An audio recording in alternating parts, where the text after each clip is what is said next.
Asian cup বাছাইয়ে ভারতের বিপক্ষে high voltage match. লাল সবুজের জার্সিতে হামজা চৌধুরীর অভিষেক। সৌদি আরবে প্রস্তুতি ক্যাম্প। বাংলাদেশের ফুটবল লাভাররা যখন এই ম্যাচের জন্য গভীর আগ্রহে অপেক্ষা করছে, তখন বাফুফেতে ঘটছে একের পর এক চাঞ্চল্যকর ঘটনা, যেখানে ফুটবলের পরিবর্তে এক কর্তার সোনার হরিণের পেছনে দৌড়ানো রীতিমতো অবাক করেছে। আর এই সোনার হরিণের নাম জাতীয় ফুটবল দলের ম্যানেজারিয়াল পোস্ট। মূলত সৌদি আরব সফরে ভিসার জন্য সোমবার ছিল টিম অফিসিয়ালদের নাম জমা দেবার লাস্ট ডেট। তাই ন্যাশনাল টিম কমিটির সভায় ম্যানেজার হিসেবে ফাইনাল করা হয় আমির খানের নাম।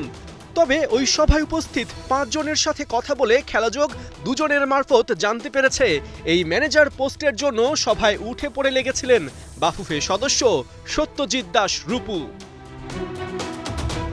ভেতরের খবর, ন্যাশনাল টিম কমিটির এই সভায় deputy chairman Imrul Hasan manager পোস্টের জন্য নাম আহ্বান করলে কমিটির সদস্য সাখাওয়াত হোসেন ভুইয়া আমির খানের নাম প্রস্তাব করেন। সাবেক ফুটবলার ও সবশেষ জাতীয় দলের ম্যানেজার হওয়ায় সিংহভাগই আমির খানকে সমর্থন জানান। তবে বেঁকে বসেন সত্যজিৎ দাস রূপু। তার দাবি, বাইরের কেউ নয়, বাফুফের কার্যনির্বাহী কমিটি থেকেই ম্যানেজার নিয়োগ দেয়া হোক। পরোক্ষভাবে নিজেকে জাহির করতে দিতে থাকেন একের পর এক যুক্তি।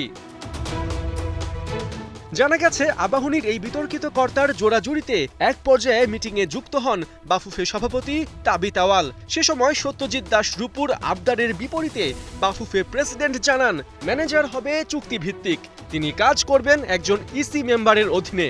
অন্যদিকে ইসি মেম্বাররা হয় টিম লিডার কিংবা অবজারভার হয়ে বস রোল প্লে করবেন।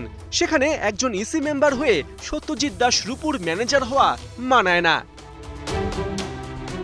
এ সময় সত্যজিৎ দাস রূপু যুক্তি দেখান, একজন ম্যানেজারের কাছে থাকে মাত্র $500। অ্যামাউন্ট ছোট হওয়ায় আর্থিক বিষয় নিয়ে অনিয়মের সুযোগ নেই। অবশ্য বাফুফে সভাপতি দ্রুতই এই যুক্তি খারিজ করে দেন। বলেন, সফর শেষে ম্যানেজারকে শুধু ওই $500 নয়, আরও অনেক হিসাব নিকাশি কমিটির কাছে জমা দিতে হয়। সেখানে একজন ইসি মেম্বারই যদি ম্যানেজার হন, তবে সেটা বেমানান হয়। পাশাপাশি কমিটির জন্য তাকে জবাবদিহির আওতায় আনা হয়ে ওঠে বিব্রতকর। জানা গেছে, সত্যজিৎ দাস রূপুর এমন অযৌক্তিক আবদারে এক পর্যায়ে কিছুটা বিরক্ত হয়েই তাকে প্রাইভেটলি এসব কথা বলার পরামর্শ দেন তাবিত আওয়াল। মূলত ইসি কমিটির বাইরে থেকে ম্যানেজার নিয়োগ দেবার মাধ্যমে নতুন যুগে প্রবেশ করল বাংলাদেশ ফুটবল ফেডারেশন, যেখানে সালাউদ্দিনের আমলে ম্যানেজার পোস্ট ছিল ভোট নিশ্চিতের হাতিয়ার, একটা উপঢৌকন। সেখানে তাবিত আওয়াল ও ইমরুল হাসানরা এই রীতি থেকে বেরিয়ে এই পোস্টকে করলেন পেশাদার। অন্যদিকে অনিয়মের দোসরদের দিয়ে রাখলেন কড়া আর সাফ বার্তা। পার্থ বণিক, ৭১।